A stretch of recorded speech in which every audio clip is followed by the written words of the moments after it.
מתחילים. שלום לכולם, כאן לאה עתד ומיכל שומרת, ואנחנו בשידור נוסף שלנו כחלק מקהילת מהלכים ופוליטיקה ארגונית, והפעם נדבר על הצבת גבולות. נכון. בשידור הראשון אנחנו דיברנו יותר באופן כללי על התופעות של התעמרות. היום אנחנו רוצות לרדת רזולוציה ולהדגים ולתת דוגמאות למה אנחנו מתכוונים כשאנחנו אומרים שמירת גבולות. אנחנו כבר הבנו ששמירת גבולות זה פחות או יותר המענה, לא רק, אבל בעיקר המענה לאנשים שמתגרים בנו בעבודה ופולשים לגבול שלנו. אז איך אנחנו מעמידים גבול? לעתים אנחנו חושבים שאם נעלה באלימות או אם נתחצף, זה המענה. לא ולא. אנחנו מתכוונות להעמדת גבול באופן נעים, אבל שאנשים לא יתעסקו איתנו. בדיוק. אז מה שנעשה עכשיו בעצם, אנחנו ניתן דוגמאות למקרים שאנחנו פוגשות הרבה, אמירות שהן ככה חוזרות על עצמם, כמובן שלא נצליח לחסות את הכל, זה רק דוגמאות, ומה אפשר לענות? נכון. אז למשל, נתחיל עם דוגמה ראשונה, למשל מישהו עושה עבודה באמת נהדרת, 95%, 98% מהמשימה הייתה נהדרת, אבל המנהל או המנהלת או הסמנכ"ל או מי שזה לא יהיה מעלינו, מתייחס ל2% שהתפקששו, שלא היו כל כך מוצלחים. מה עושים? מה עושים? אז קודם כל אנחנו בשביל עצמנו, אף אחד מאיתנו לא קדוש ברוך הוא ולא מלאך. אז ברור שחוץ מהקדוש ברוך הוא שעושה עבודה מושלמת, אנחנו ממש לא. אז תרגישו ביטחון עם עצמכם ללא צורך בהתנצלות על 5% הלא מושלמים. זה הדבר הראשון. קודם כל זה העניין שלנו עם עצמנו. האם אנחנו באים למצג שבו עבודתנו מושלמת? זה לא יקרה. אף אחד לא מושלם, כל אחד מייצר טעויות, וזה דווקא טוב. מטעויות לומדים.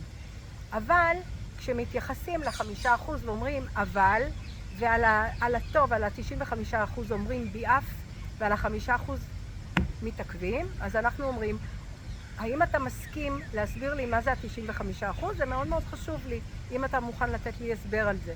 מה כן היה טוב? מה כן אבל? מה כן אבל? למה אתה מתכוון? נכון. אז למה? למה אתה מתכוון, ה5% האלה? למה כוונתך? איך היית עושה את הדברים אחרת? דווקא זה מקרה קל, אבל חשוב מאוד להעמיד כאן את הגבול, כי שזה לא יהיה 95% בפח הזבל, ועל 5% אנחנו מדברים. לא, להחזיר את הדובר למה כן טוב, לא רק למה לא טוב.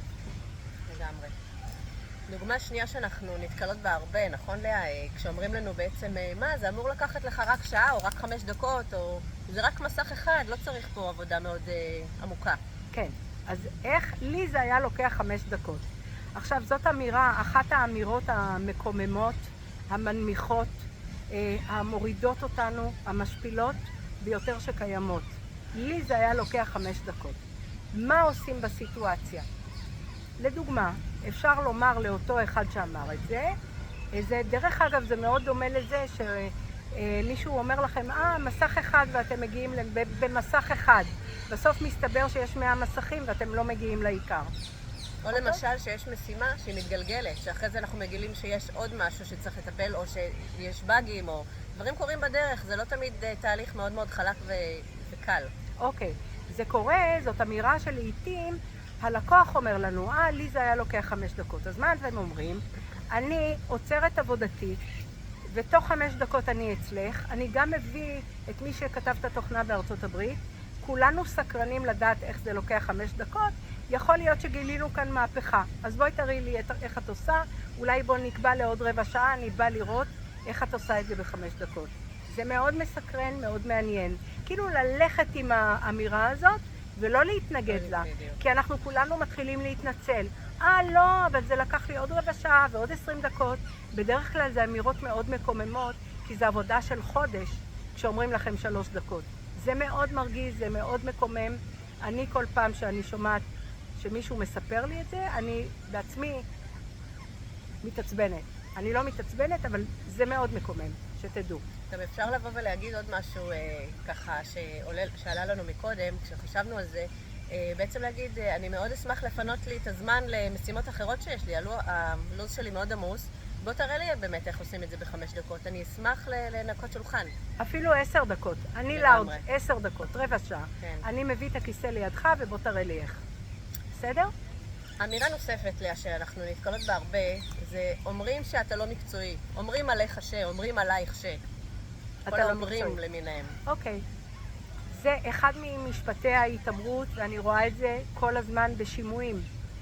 ומיכל ואני ראינו באמת מעל ל100 שימועים רק השנה. ראינו, בעיניים. ורוב השימועים מופיעים במשפט, אתה לא מקצועי. זאת אמירה מקוממת, מרתיחה, כללית מרתיחה מאוד. את אדם. מה אנחנו יכולים כללית. לעשות עם זה? כן. אני רוצה לספר לכם שהייתי נוכחת באירוע, בשימוע, שבו תפקיד שולי וזוטר, אחד האנשים הבכירים באותה חברה אמר וכתב, את לא מקצועית. ואז אני אמרתי לו ככה, ומה איתכם בחברה? אתם מקצועיים? אז למה כל מדינת ישראל הפסידה כל כך הרבה כסף במניות שלכם? אז מי פה לא מקצועי? היא? בגללה זה נגרם? אז מה זה לא מקצועי? למה אתה מתכוון בדיוק? מה זה לא מקצועי? זו אמירה שהיא ממש מהלכת אימים, כי היא נורא כללית, היא לא אומרת לנו משהו שאנחנו יכולים באמת להפיק מזה תועלת, ללמוד, לשפר, אין פה כלום, זו מילה מאוד כללית. שימו לב לזה ותגיבו. אז מי כאן כן מקצועי? אתה? אז בוא נלמד ממך. למה אתה מתכוון? למה?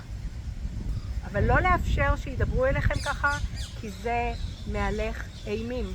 זה משפט שמהלך אימים. חלוטין. עוד משפט מהפנתיאון, אתה לא מביא את מה שחשבנו שתביא, או אתה לא מקצועי כמו שחשבנו שאתה כשגייסנו אותך. זה עוד משפט טוב. מקסים. אז דווקא מיכל ואני, כשדיברנו על המשפט הזה, דרך אגב, יש אלפי משפטים כאלה. כן. תקצר היריעה מלהכיל. כשמיכל ואני דיברנו על זה, אז אתם יכולים להגיד, לדוגמה, אני גם התרשמתי מתהליך הגיוס, שזה לא בדיוק מה שציפיתי. נכון?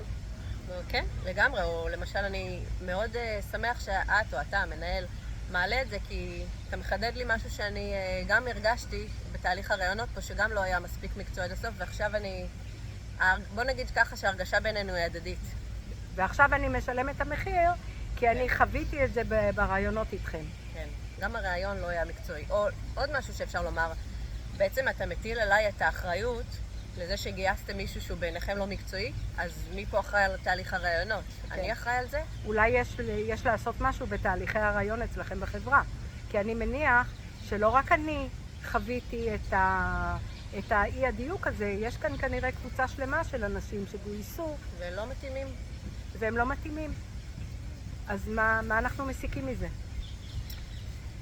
משפט נוסף, איך את לא מבינה את זה כבר? איך אתה לא מבין את זה כבר?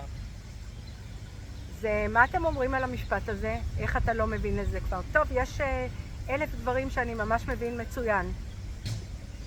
ומה איתך? כן. כן. אני לא חושב שאנחנו בתחרות, או לא חושבת שאנחנו בתחרות, על מי מבין, איך אני לא מבין את זה כבר. מישהו פה עומד עם סטופר? מה ציפית שיקרה? גם בתור הורים אנחנו בכלל לא משווים בין ילדים, אנחנו יודעים שהשוואות זה לא משהו.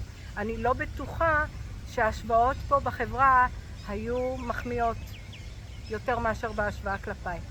אני גם לא עוסק להשוות אותך למנהל שלך או לקולגה שלך. איך זה רלוונטי?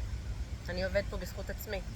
דרך אגב, כשמשווים אותנו לאחרים, זה נורא נורא נורא משפיל ומעליב. בסדר? אז אפשר לענות בחיוך, תראה, גם אני לא משווה את המנהלים פה למנהלים שהיו לי בעבר. אני לא בטוח ידו של מי הייתה על העליונה. לחלוטין. נכון? לגמרי.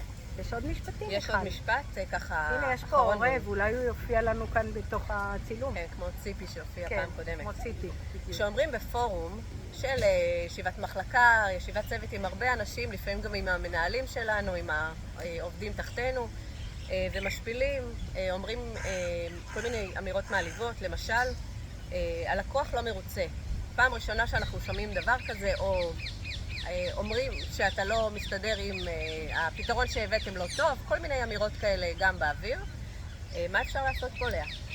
תראו, העניין של השפלות בפומבי זה נורא נורא מסוכן, כי בהינף יד אחד הקולגות או אחד המנהלים יכול לקלקל לכם את התדמית שלכם המקצועית, הפרסונה המקצועית שלכם, בהינף יד כלפי כל החברה.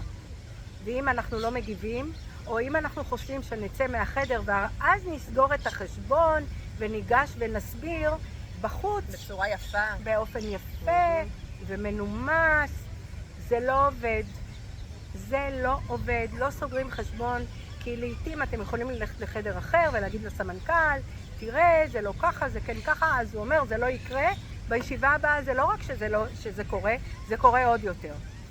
אתם יודעים, התפיסה שלנו בנושא של התעמרות, אנחנו לא מעמיד גבול, לא נעמיד. בשבוע הבא זה יהיה יותר חזק ועוד יותר חזק, זה תחום שמחמיר עם הזמן. לכן אנחנו צריכים לחשוב על תגובה כאשר דברים נאמרים לי בלי שאני מוכן בקבוצה. אז מה אני ומיכל מציעות לעשות? במצב הזה, קודם כל כשאתם באים לישיבות צוות, לישיבות מחלקה, לבוא דרוכים לחלוטין. דרוכים, נוכחים. אין לכם את הפריבילגיה לא להיות נוכחים. דרך אגב, זה יכול להיות לא רק בישיבות צוות, זה גם בדרגים הגבוהים יותר, אני חושבת. נכון. בקבוצות של חברי הנהלה, אני נתקלתי בזה כבר לא מעט, לצערי הרב. זה נכון לכל הדרגות. אוקיי. אז כאשר מישהו מפנה עליכם אמירה מקוממת, זה לא טוב, זה לא מה שהתכוונו, וכל מיני אמירות מהסוג הזה, אז מה אתם רואים? אם אין לכם מענה מהיר, אז אתם אומרים, למה אתה מתכוון? למה אתה אומר ככה? מאוד מעניין אותי לדעת, וגם את הנוכחים, למה אתה אומר את זה? להתחיל עם הלמה. ממה בדיוק הלקוח, או מי שזה לא יהיה בעל העניין, ממה הוא לא מרוצה בדיוק? מהניהול פה של החברה? מהמוצר? ממה בדיוק? מה בוא בדיוק? נרד לעוד רזולוציה. נכון. אם אתה מוכן לרדת רזולוציה והסביר למה הכוונה. כן. אז אם הוא אומר, לא התכוונתי, לא, זה מאוד מאוד חשוב. לא לוותר, לא לסגור חשבונות מחוץ לחדר, רק בתוך החדר. אני יודעת שזה קשה, אבל תתאמנו בבית. תנסו פעם אחת לענות בפרהסיה, ולא לאפשר אירועים חוזרים, כי זה פוגע בתדמית המקצועית שלכם, והדרך שלכם החוצה היא תהיה סלולה. לא לאפשר, תמיד להגיב. ואני חושבת כמו שדיברנו מקודם, באמת לאה ואני, הרבה פעמים כשאנשים מגיבים ועוצרים את זה כשזה קטן, זה לא קטן בכלל, אבל כשזה עוד בתחילת הדרך ובאים דרוכים ומוכנים ולא נותנים לשום אמירה משפילה, מקטינה, מעליבה, you name it, לעבור מעל ראשנו, לא מתעסקים איתנו יותר. אנחנו לא נתפסים כחצופים או כמעליבים, אלא אנחנו נותנים מענה ששומר על הגבולות שלנו ושם לנו גבול אל הצד השני שלא לא לחצות אותו. המענה הזה מבטיח שלא יתעסקו איתנו. פעם, פעמיים, 3 כאלה, כשנהיה עקבים, זה עובד. אני חושבת שמי שמתעסק איתנו בפרהסיה, זה בדרך כלל אנשים פחדנים, לצערי הרב, כי אם הם היו כאלה גיבורים, אז הם היו עושים את זה בארבע עיניים ולא מעליבים אותנו ליד כולם. לגמרי. עלבו בנו, שיקבלו עלבון בחזרה. דרך ערעור על מה שהם אומרים. כן. דרך ערעור על מה שהם אומרים, בעדינות, בחיוך, בנחמדות, לנשום עמוק. למה? למה אתה חושב ככה? למה אתה אומר ככה? זה מאוד מאוד חשוב. אולי אתה מוכן לפרט, אולי אתה מוכן להרחיב. למה? מעולה. נראה לי שבזה סיימנו. אלה הדוגמאות שלנו להיום. מקווים שהצפייה וההאזנה הועילה לכם, ואנחנו נשתמע. תודה רבה לכם. להתראות, תודה ביי על ביי. ההקשבה. ביי.